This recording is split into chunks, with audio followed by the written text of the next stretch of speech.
If you travel through the Feather River Canyon via Highway 70, you will come upon the little town of Quincy, located 144 miles northeast of Sacramento in the American Valley. Being the county seat of Plumas County, it has a beautiful county courthouse and houses the Plumas County Fair. Quincy keeps the charm of its origins with its many lovely shops and buildings. Varied nightlife, and restaurants and hotels.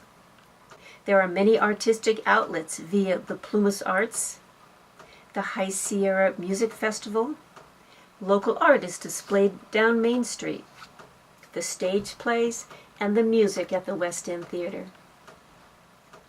Here is an artistic touch you won't find everywhere. This wedding dress is made of paper.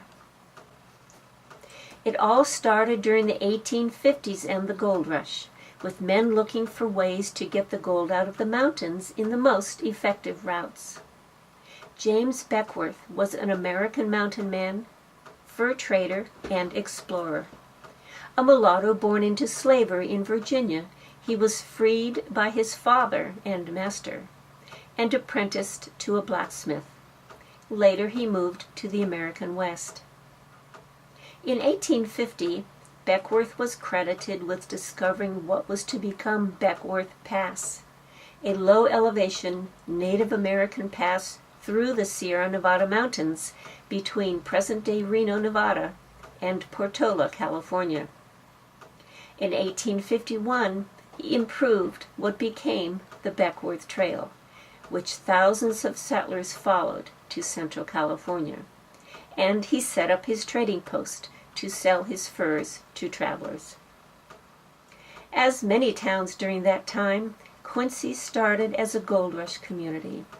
It was originally a little gold camp called Elizabethtown, chivalrously named by the miners after Elizabeth Stark, the only young lady in that camp.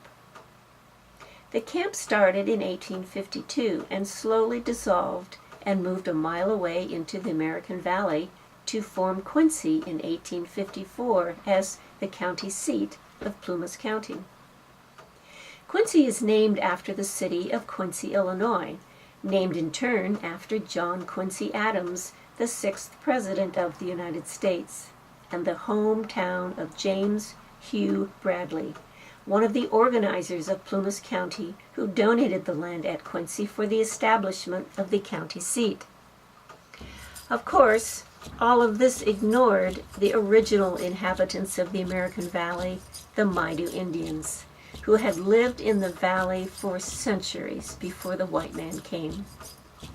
Forced from their ancestral homes along the valley's southern exposure by agricultural development, many attached themselves to the new ranches and became domestic servants and ranch hands. As the little town grew, many improvements were needed to answer the demands of the development. Roads and communication lines developed. First telegraph, then the telephone linked Quincy to the outside. During the 1870s, the area was in full economic boom as the gold poured from the hydraulic mines. Come the turn of the century, for various reasons, gold mining was starting to decline, and the timber industry was beginning an upward swing. In 1910, the newly completed Western Pacific Railroad connected Quincy with the rest of the world economically.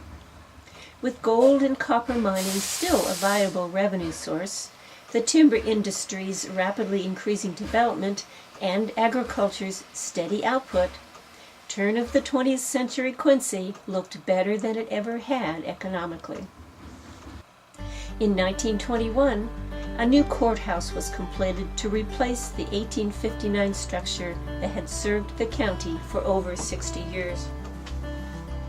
In 1937, the Feather River Highway was completed, allowing easier auto travel to and from the county seat. A sawmill sprang up where today's Plumas Pines Shopping Center is located. During the late 1930s and into the 1950s, mill owner C.A. King brought a large number of African Americans from Lake Charles, Louisiana, to Quincy to work in the mill. Growth has occurred in all directions, but particularly in East Quincy, originally a collection of ranches.